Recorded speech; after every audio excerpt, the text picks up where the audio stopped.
Hello, I'm Jackie Lucky, your financial planning maestro. This series of podcasts is aimed at financial planning professionals and also those who are looking to enter the financial planning profession. We will be talking during the podcast about all things certified financial planner certification related, talking to other CFPs around the world, and also we will be dropping in on some new entrants who've just entered the financial planning profession, and we'll be checking up along the way on a regular basis with them to see how they're getting on. I hope you enjoy today's podcast.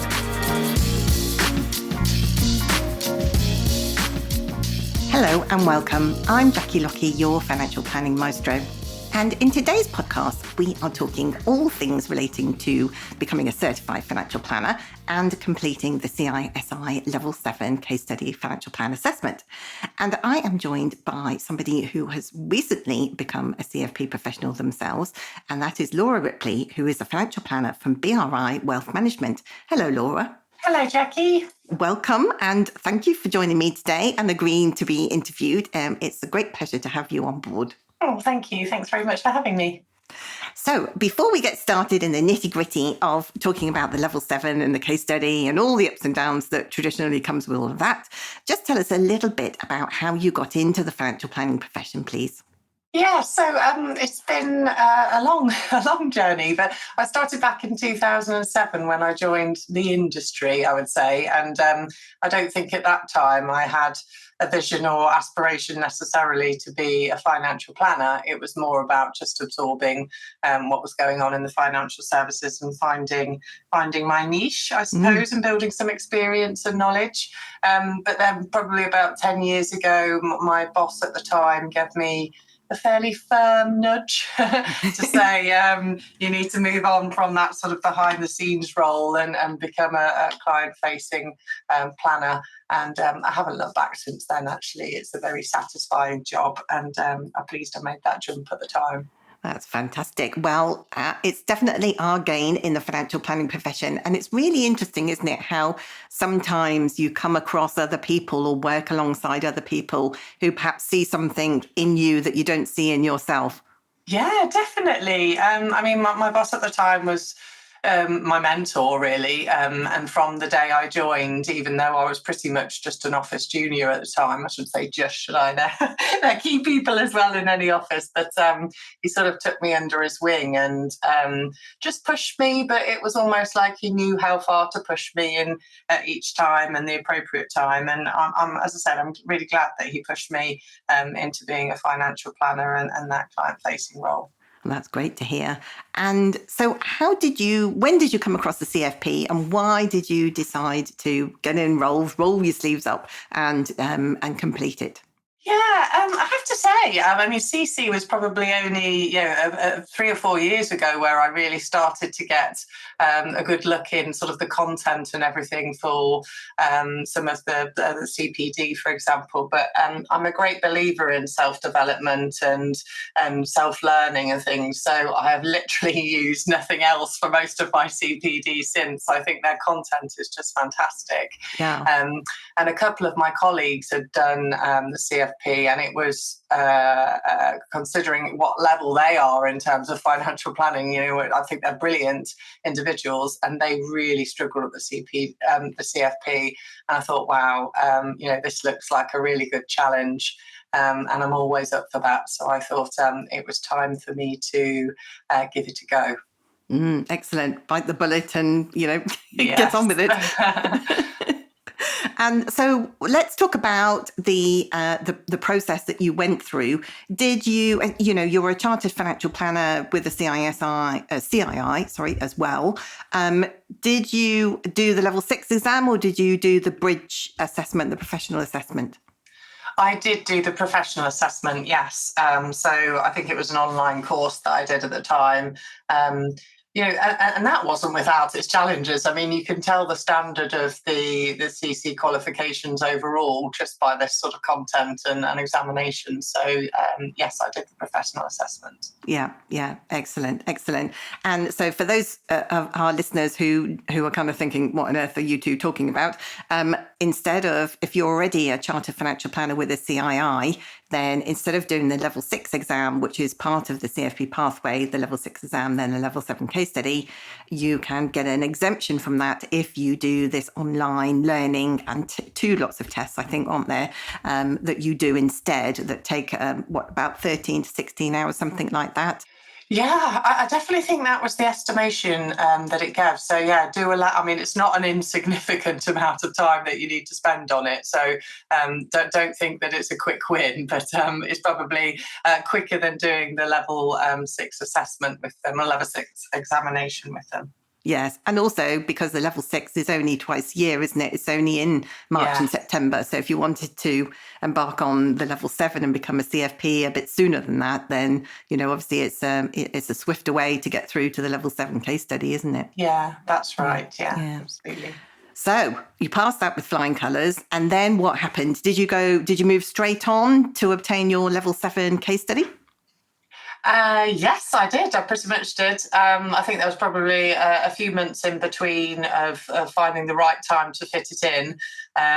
That's been a challenge because I knew from the work that my colleagues did that this was going to be a significant, time and effort that you need to put into it, and I wanted to give it that out of respect. I think you have to, if you're going to sign yourself up for this thing, then you need to be able to give it the right time. Yes, you've got to be serious about it, haven't you? Otherwise, it's a lot of time and energy. And also, we've talked on other podcasts from other people who've mentioned that, family and friends commitment, they're in this as well, aren't they, along the way?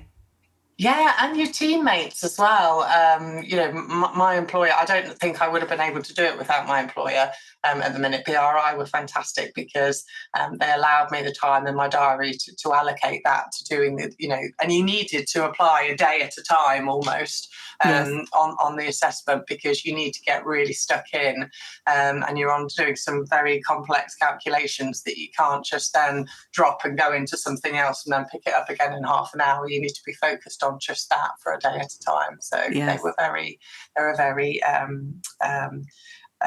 good at dealing with that and helping me through that. Yeah, I mean, it's excellent to hear that you've got such supportive employers out there in the financial planning community. I know other people who are holding down a full-time job and doing this assessment in evenings and weekends. That's tough, isn't it? If you don't have that time with a generous employer to be able to let you have some time off during the day to just kind of, think things through, doing an hour or so in the evening doesn't suit some people, does it? No, I don't think I could have just done an hour at a time. I probably attempted it a few times on the case study, but you don't get into it enough to be able to actually achieve something in that time. And don't get me wrong, there was definitely a few late nights where I remember the clock ticking, it was close to midnight a couple of nights where you're thinking, oh, right, I've got to get up at 6 o'clock in the morning. I need to get my head down. So there's definitely a few of those, but I genuinely think that you're not as productive and not as clear and focused as you are in the day when you're trying to do things that late at night. We all have day jobs as well, and I did have to chomp through some my normal client bank, etc., and work as well, and family, etc. So it's a really, really big task to take on. Yeah, right. So let's get into the nitty-gritty then. Tell me about the areas of the case study that you found most challenging and then what you did to overcome those things. Yeah, so I think the main thing for me was, I suppose, a mistake on my part was that I wanted and I felt a need that I had to start writing up the plan before I had finished most of my calculations. And I'm glad that I took your advice on that I didn't do that. But it was a really strong urge that I felt like, oh my goodness, I'm really far behind because I haven't written a single word for my financial plan, but I've got multiple spreadsheets, of all my calculations. And I think for me, that was a real challenge, because mentally I was like, oh my goodness, how am I going to write this whole report in the 3 or 4 weeks or something that I've got left, when I hadn't put pen on paper in terms of the Word document. So that was a tough challenge mentally, I think, because I think naturally you want to see like half of your report written by X weeks into the process or something, whereas you hadn't. But actually your calculations were such a large part of that. It wasn't a fair comparison between the two. So that was a big challenge. I think the other challenge was time, which we've already touched on. I think underestimating the amount of time perhaps that things take, and again the amount of time that you need to allocate in each period.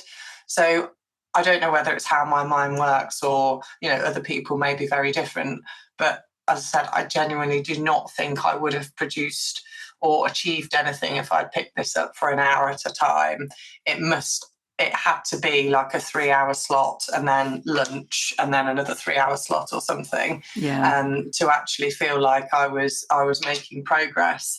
And I think that isn't probably clear sometimes to people when they pick it up. And admittedly, some people might work better with just little hour slots where they can get stuff done. But I think on the type of work that this is and the type of case study, it's so detailed and you need to be so focused that you shouldn't underestimate the time that you need to give this. And did you feel that you were on a kind of emotional roller coaster as well along the way, because this case study it checks everything at you, doesn't it, as well as your time commitment? You're applying so many areas of your technical knowledge to is brought to bear for the benefit of your particular client in your case study. So how did it feel going through the process? Oh, yeah. I mean, I'm sure you remember one call that I had with you, and I think I had a mental breakdown, didn't I? Yes. It was a little meltdown on the call, and you were so kind and so understanding. It made me think, oh, I'm sure this happens a lot. But yes, I was an absolutely emotional roller coaster. And I think mentally part of that battle was that I hadn't written a word in the financial plan by so many weeks in. And I was just terrified, thinking, I cannot get this done in the time, and I can't just submit a series of spreadsheets. That's not even going to get me any kind of marking. So yes, it was definitely in my little it's good. I mean, that's what I found so valuable about working with you on it, in a way, is that it's almost like you do need somebody there just to support, to say, no, this is normal, this is okay, this is the plan, we're still going to get it done, and you're doing everything that you should be doing, and just putting a positive spin on it. And that support and encouragement, I think, is key for anybody to have. Oh, well, that's great to hear. And most importantly, that's exactly what you did. You didn't throw in the towel. You carried on holding the line, didn't you? And you got everything done in time. Yes, gosh. Yeah. I mean, MrsLastMinute.com. Ideally, everybody, I think, will have finished, a good 2 or 3 weeks before the deadline, and then just reread, and actually colleagues to read and all of that. Reality is, I just don't think it's true if anybody says they've done that. Mine was a lot closer to the line. Within a few days, I'd finished. I had a few days at the end where I could send it around colleagues and get feedback or something. And it was a tense few days where I just kept reading it, and rechecking before I submitted. Yeah. But it came together quite quickly, didn't it, at the end, once you've kind of finished with your spreadsheets and that writing up piece? Did it feel like that took you forever? Or was it a case that actually once you could see what all your numbers were telling you, that you kind of knew what you wanted to write? Yeah, absolutely, which I found fascinating, actually, because It's interesting, isn't it? yeah, it was. It was almost like I'd written it in my head already, and I was just writing it down. It was just the time almost typing it up. I mean, I probably understated that a little bit, but yeah, it was super easy to get the words down on paper once I'd done those calculations. So yes, yeah, that part of the process I thought was much easier than I thought it was going to be. Mm. And tell me, how did you find the spreadsheets? Because some people love them and some people hate them. Yeah, I had a few mini breakdowns, I would say, where where I realised I'd gone through and I was sort of like on objective 3 or something, and tried to stress test something or something, and then I realised that I'd got a really simple part of an initial calculation or spreadsheet wrong, and then I must have rehashed the spreadsheets 3 or 4 times, which is an immense amount of time each time you do that. But again, I would be surprised to hear that people don't have to do that, because unless you've done this qualification before, you wouldn't know of those little things to look out for necessarily. And that's part of the process, I think. And I think I accept that now. But at the time, it was like, throw down your notepad and your pen and, storm out the room sort of thing, and just come back in an hour, I think. So yes, the spreadsheets were a challenge, but I learned some things along the way, and that's what the point is, isn't it? So I'm pleased I've come away and that I've got some, achieved some learning from it. And I think sometimes when you're going through the process of building something like this, you kind of have that I think I can't remember who it was now. Donald Rumsfeld said it's unconscious incompetence, and then conscious incompetence, that you don't realise what you've missed out, and then your brain is working so hard because it's working so intensively, isn't it? Working on the figures and then starting to write up the plan, and then you all of a sudden, out of nowhere, it kind of seems to tap you on the back of the head and go, "Oi, you've forgotten about this," and you just thought, yesterday you were 100% certain it was all fine, and then kind of overnight your subconscious has kind of checked it all and kind of checked your homework for you and kind of gone, "Oh no, Laura, hang on a minute." Yeah, it's fascinating, isn't it? Because it's always at like 2:30 in the morning or 3 a.m. or something. And you just get this little moment where you go, oh no. Oh no, I've missed that. And you go and have a look in the morning, and it's, your head in your hands kind of moment, isn't it? But, yes, it happens to us all. Yeah. Not that I'm speaking from experience at all, but yes, it happens to me too. So tell me, how many hours do you think it took you to complete your assessment, including obviously all of those reworks and the pondering and everything else, in order to get your first submission in? Yeah, so my honest answer to this is probably near 200 hours, which is quite incredible. I have no idea how I managed to fit that in.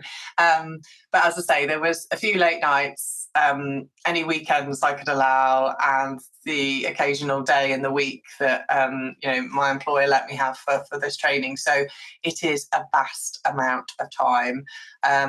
Even that reading and rechecking at the end is probably a couple of days of solid reading through your calculations and everything. So yeah, please do not underestimate the time that this takes. I think it's 150, isn't it, that they say allow? I think I was well in excess of that, being totally honest. Yeah. And I think sometimes when that 150, I would say 150 to 200 is within the normal range of most people find it. But some people have said to me, look, when you add in the kind of thinking time when you're making a coffee, or speaking to your partner or friends about it, and it's one person I was interviewing last year, and he said, my wife said, for goodness sake, I'm glad they're not real clients, because I thought you'd be moving out and moving in with them. You talk about them nonstop. It's kind of, it's all consuming, isn't it? You kind of wake up thinking about them, and so do you fall in the camp of the people who, when they finish their case study and they've submitted it, they quite often say to me, Jackie, I just want to chuck my case study in the bin now because I'm fed up with these clients? I don't think I did, actually, because I as I say, I think it was quite a close call for me actually submitting it to the point where I felt like I was happy with it. Yeah. But then I do remember going back in a few days after submission, just having another look, because I thought, oh, have I done that bit right? And, it's pointless at that stage because, of course, you've got to wait for their feedback and their assessment of it before you really get stuck in if there's something else. But no, I think I've probably gone back into it a few times in those few weeks after submission, just to see what I did there and, should I have done that sort of thing. So no, I'm still not sure I'm entirely over all my clients. So we'll see. Maybe in a few years they might disappear. Yeah. So tell our listeners what happened when you got your results back for your first submission. Well, I was very surprised. It was a very brief letter from CISI just to say that I had passed and my assessment was good enough to meet all of the criteria. So I would be awarded my level 7, which was fantastic news. And it was such a relief. Yeah, I think I read the letter about 94 times before it actually sank in. But yes, it was great. I mean, that is a phenomenal achievement, Laura, on your very first submission as well. So many, many congratulations, both from me and from all of our listeners, because I'm sure there are lots of people out there thinking, oh, gosh, I hope I can do the same thing and emulate all the hard work that you've put in as well. But it's really, really well deserved, all your hard work and your determination throughout those weeks that we worked together as, brought to the fore in order to be able to pass. And obviously now you've become a CFP professional by filling in that last little bit of paperwork. Yeah, and I'm super proud of it. It's one of those things that I've been sort of looking at and aiming for over the last few years, and I am super proud of this. It's a great, great designation to have on as a financial planner, and I'm really proud. Yeah, and justifiably so. Yeah, absolutely. So tell me now, it has actually been that long, has it, since you found out that you passed? But there's been, a few weeks that have passed now since you found out that you'd passed. Do you think that looking back and the things that you have learned both about yourself and about financial planning along the way, do you think it's going to change how you give advice or maybe your processes in the background at BRI Wealth moving forward? Yeah, I do think there are some aspects actually, particularly for me as an individual, as a financial planner working with clients, because it's so often, isn't it, that a client will come to you with their main objective or their main focus, and that it's never just that. There's always other ones, and I think sometimes we're too quick, or I am, or have been in the past, of just trying to focus on that main, objective that they're clear on. But actually, part of our job, a big part of our job, is trying to uncover those other sort of objectives and working with those multiple objectives to get them where they need to be. Yeah. So, yes, the complexity of dealing with multiple objectives, I think, is going to be a focus for me going forwards. Yeah. And I think it's kind of those unintended consequences, isn't it? If you focused on one area, like on retirement planning, you are having unintended consequences potentially in other areas like estate planning or something like that. And just being able to step back and think, well, hang on a minute, I'm not just honing in, maybe I am honing in on that area right at this moment, but actually there are all these other aspects that I need to bear in mind that maybe that opens up a slightly different conversation with a client, doesn't it? And says, well, look, you could do this, but these are some of the other consequences of doing that. And is that, really what you want? Yeah, definitely. And putting a number on it as well, quantifying it. So using, cash flow modelling, etc., is such a key part of that, because it's a great visual way to show clients, the projection of their income and assets, etc., and how they're going to meet those objectives. So ensuring it's quantified is another key thing, I think, from the CFP that's a good takeaway. Yes. And, a quick question about software that you use. Has this process made you look at the software that you use slightly differently at all? I've never been, I have used multiple cash flow softwares before. I wasn't a huge fan of using some of the ones that we've used, because I personally felt it lacked a little bit of detail, but actually, spreadsheets do a great job, but the input process is a lot more than when you use one of these off-the-shelf cash flow things. And actually, many clients, whether they see a series of charts or a table of numbers highlighted with colours, etc., for shortfalls or things like that, it doesn't make a difference. It's just that visual aspect. So however that is shown to clients, I think is going to have probably the same outcome for them, in that you're just highlighting that there is a shortfall or a surplus, etc., for meeting their objectives. Yeah, absolutely. And I certainly wouldn't propose replacing proprietary software that you're using already with Excel spreadsheets, because obviously every time you update a spreadsheet, which would be lots as tax changes and so forth, then all of your clients' previous plans are completely out of date and would need redoing again. So absolutely not one for using moving forward, I would suggest. But some people have said that actually going through the kind of nuts and bolts of being forced to do it through Excel does kind of give them a sense check, lets them give them a sense check on, software like Voyant or Cash Cow called Truth that you might be using. So that even if there's an error in there, that you kind of have this second sense of being able to go, oh, I'm not quite sure what's wrong with it, but I can kind of sense that something isn't quite right with it.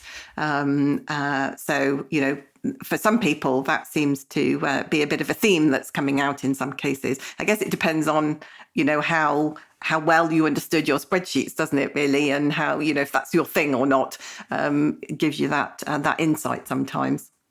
Yeah, definitely. I mean, it was a learning curve for using the spreadsheets, I have to say. I learned lots of things along the way.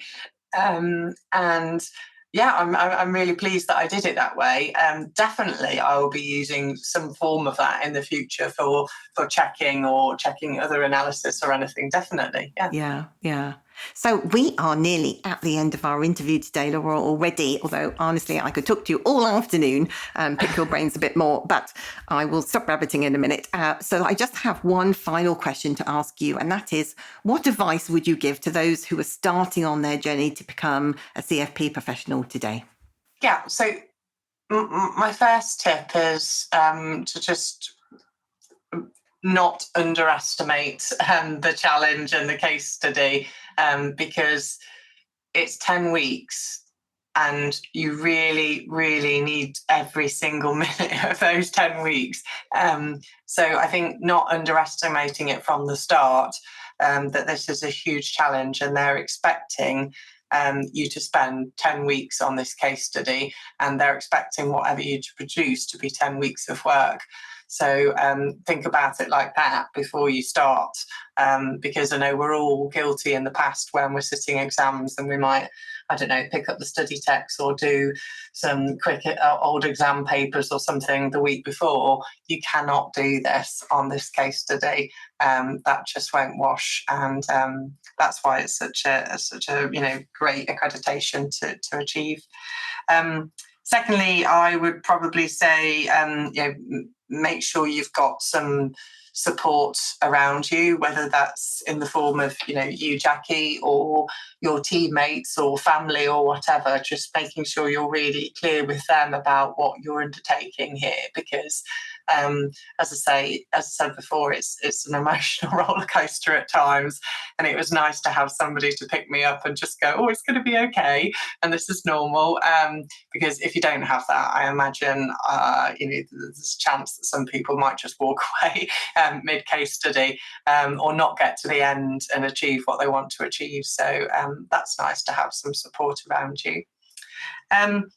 And final one, I suppose, or final tip from me, is again about the standard. So I think, and I always compare the CC content to CII, and I know I said that at the start of this podcast, but I think the standard is totally different to what you might be used to from the CII, and the objectives that you're expected to meet in this case study is of a really, really high standard. That's why it's level 7. So just make sure you're really, really clear on those objectives. They set them out really well, and they tell you, how much in each objective that you've got to meet from your case study. So just have a look over those and just be really clear about the standard that they want to have from you. Laura, it's been an absolute pleasure to have you on the podcast today. Thanks very much for joining me. Okay, well, thank you, Jackie. Thanks for having me. It's really interesting, isn't it, to listen to different people who have different experiences of gaining their Certified Financial Planner certification, or maybe developing the financial planning profession at large. If you know anybody who you think might be interested in listening to any of these podcasts, then please do pass on our details. That's it from me. I hope you've enjoyed today's episode. See you again soon. Bye for now.